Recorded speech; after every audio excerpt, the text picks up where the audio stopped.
everyone, it's Sarah and welcome to my crochet channel. Today's video is step number 5 in our crochet along. Fanny packs are back, and it also makes a nice shoulder bag. In step number 1, we did the body of our fanny pack. In step number 2, we did the flap, this rounded portion of our fanny pack. Step number 3, we did the side panels and added those on, so our fanny pack or bag has some depth to it. Then in step number 4, we added the trim with the button loop and the straps with the D-rings attached. Step number 5, we're going to do the flower. This is our last part that we have to make. We're going to crochet the flower, and then I'm going to show you how to sew on buttons onto your crochet project. It's a little different than just sewing a button on a shirt, and we need to make sure they're going to stay secure. So I have a little trick I'm going to show you with that. Now you can find all the videos and the crochet pattern link down in the notes underneath this video. Just a reminder of the materials that we're using for this project. We're using a medium number 4 yarn, and I'm using Karen Cakes in this ombre for my bag, and I'll be using that for my flower as well. Now you can change colors, you can make it however that you want to for your project. You're going to need 2 buttons, and I'm using these 2. I thought they were fun. They're about 1.5 inches wide, and you can use any size button that works for you, from 1 inch to 2 inches, depending on how big you want your buttons to be. You'll need 1 for the center of your flower and 1 for buttoning close your bag.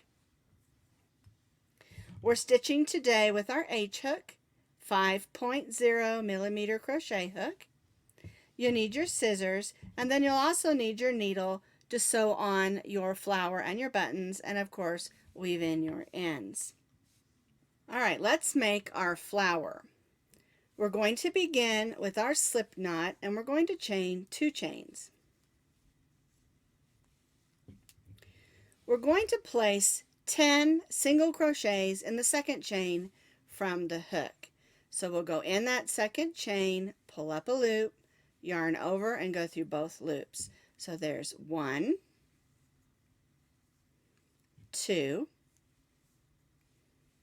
3, 4, 5, 6, 7, 8,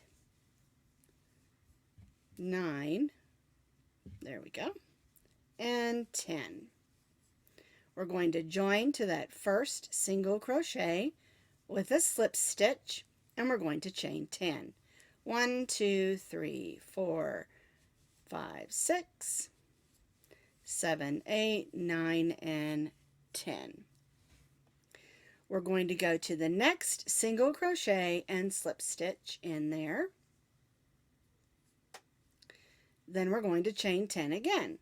1, 2, 3, 4, 5, 6, 7, 8, 9, and 10. We'll go to our next single crochet and slip stitch. And in case you don't know how to do that slip stitch, as you go in, you pull up a loop, and then you pull that loop through the loop that's already on your hook. That way you're just connecting and not adding an extra stitch. Alright, so let's repeat this, making those loops 8 more times so we have 10 petals. So there's 1, 2, 3, 4, 5, 6, 7, 8, 9, and 10. And slip stitch to the next stitch.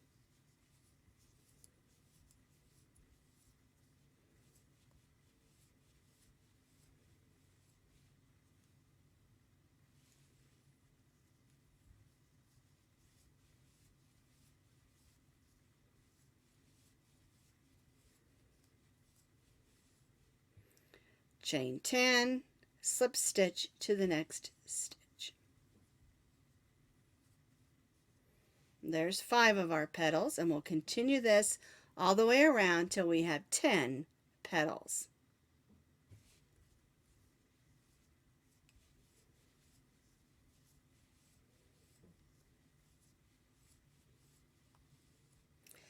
I have repeated, chain 10, slip stitch in the next stitch, working all the way around. Here's my last one. And when you get to your last one, you're going to join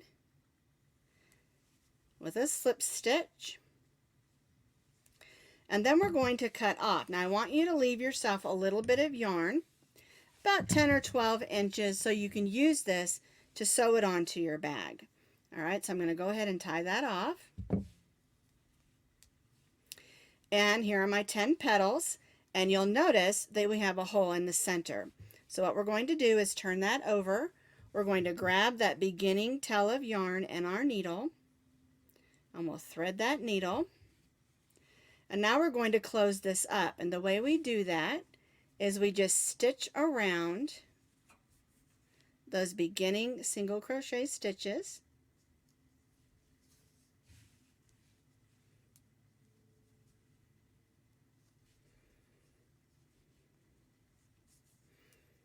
And then we just gently pull on that, and that hole will close right up. We need that to be closed in the back of our flower so we can attach our button. Alright, so I'm just going to go around a little bit more, and then I'm going to go up and just come back the way that I started. And then we'll go ahead and clip that off. And now our flower is finished. We have 10 petals, and it's ready to go on our bag. But first we need to add the button. So the next thing we need to do is add our button, and we're going to take this tail of yarn that we left nice and long, thread that onto our needle,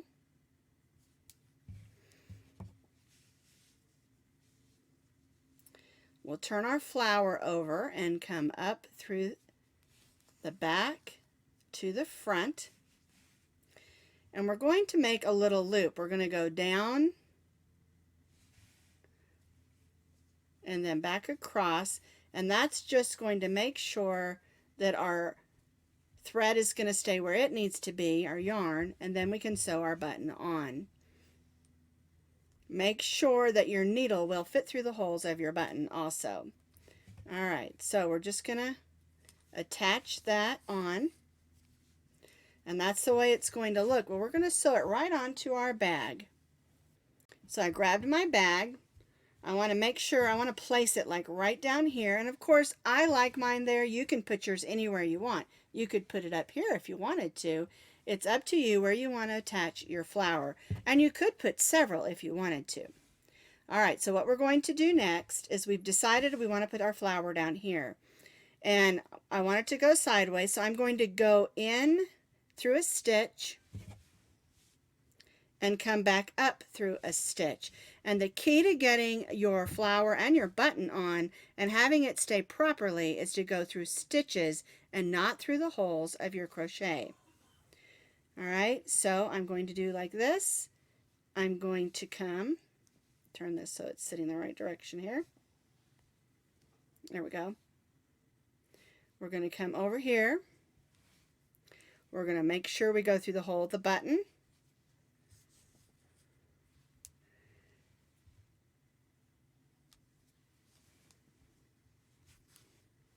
Now you don't have to go through the same stitches, just make sure when you go through, take your time and go through stitches and not holes. That is again the key, there we go, to making sure that your flower and your button are going to stay secure.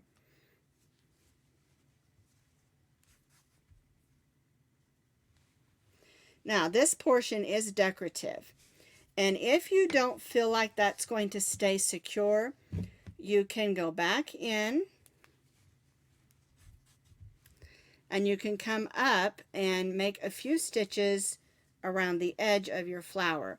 And that's up to you. Sometimes it depends on if your button is bigger.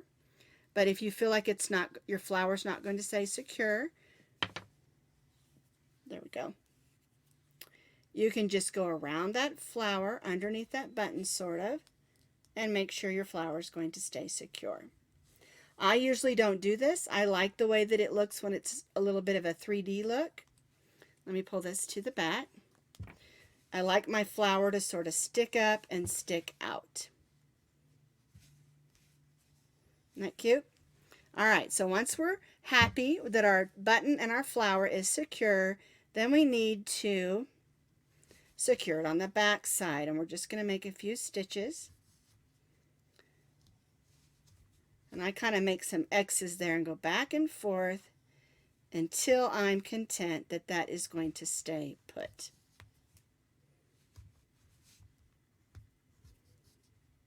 All right, now you can take a little bit of fabric glue like this and put a little dot on that knot if you're concerned that it's not going to stay. Because this is a bag and not something you're going to wear in your hair or something, this glue works really nice. It's the Aleene's No Sew fabric glue. All you have to do is just open it up, put just a little dab right on that knot, and it will take a little bit to dry, so you need to be careful when using it. I do not recommend using hot glue on yarn. That's my preference. Some people don't mind at all. They like using it, but I do not. And that's because if it gets warm outside, that hot glue is going to melt and get sticky. And if you carry this in really cold weather and it's icy and cold below freezing, that hot glue is going to get hard and cracky. And so I just really prefer, if you're going to use a glue to hold a knot, to use the Aleene's No Sew fabric glue. It works really good and it dries hard, but it isn't affected by the weather, I guess I should say.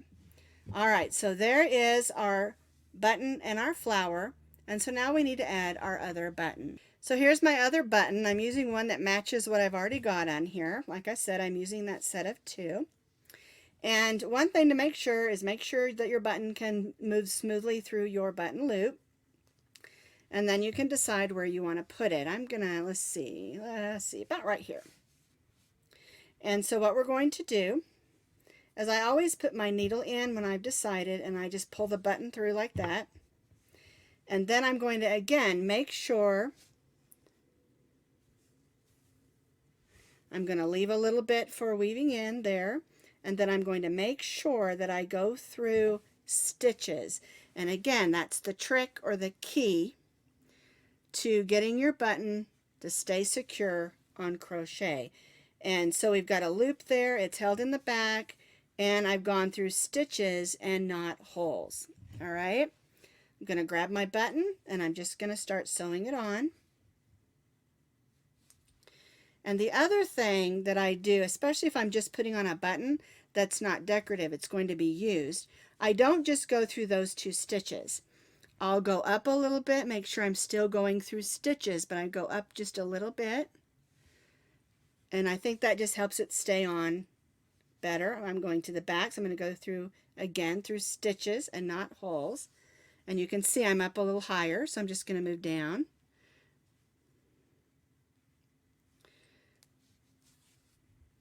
And make sure that that is attached securely. Now, I have been asked if, when I'm sewing on a button, why I don't use thread and why I use yarn. And I just stick with the yarn because that's what my project is made from. But if you prefer to use thread, you can. But one thing to keep in mind is thread is really thin, so you're going to have to make a whole lot of loops in order for it to stay securely, especially if it's a big button. All right? And to be honest, it really is just a preference, and you need to do how you like to do it best for you. All right, so I've gone through there quite a few times. I feel like my button's nice and secure, so I'm going to go on the back. All right, instead of weaving in, I'm going to do what I call my 3-knot method. I do the 2 like this. I do 1, 2, and then I'm going to take them and put them together wrap it around, pull them both through, and push that as close as I can to those other 2 knots, and clip that off. Then I'll take my A-lines, put a little dab on that knot. There we go. Wasn't wanting to come out. And then I'm going to let that dry. And when I put a knot in, I almost always do that. I want that extra security that that knot's not going to come undone. That knot's not going to come undone. And so that's how I like to do that. It's just a preference. And remember, that's going to take a little while to dry, about 45 minutes or so. So don't press that against here. All right, you can put a piece of paper in there or just something to keep it from pressing against. All right, but so there's my button. And it fits nicely through my button loop. It matches the button on my flower. And I love how the flower is all curling up around the button. So here is my finished fanny pack or shoulder bag. I've got my flower on and my buttons. And one other thing I wanted to mention is if you're going to use that glue and you want it to dry quicker, you can use your blow dryer on the low speed for just a couple of minutes to dry that, and that'll help it dry just a wee bit faster. You don't want to put it on high because remember, it can be hot and yarn is acrylic.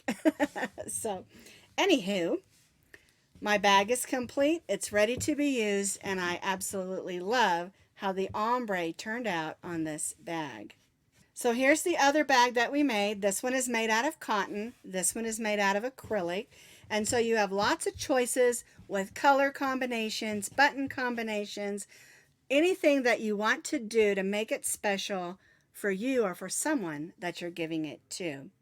Although I'm keeping both of these.